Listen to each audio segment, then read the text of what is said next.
আমাদের রেসিপি হলো ভর্তা। এখানে কি কি দেওয়া হয়েছে বলেন?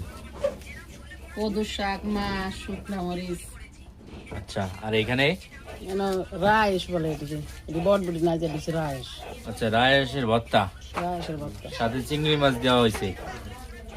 চিংড়ি মাছও দিছি, চামচও দিছি। দোনোটাই দিছেন, চিংড়ি মাছ ইসা মাছ। ঠিক আছে, এটা হলো আমাদের ভোলা জেলার আজু কাকু। আজু কাকু ভাত খাইতে আছে, মাশাল্লাহ দেখতেছেন গাইজ, আমার হাত দিয়ে আছে।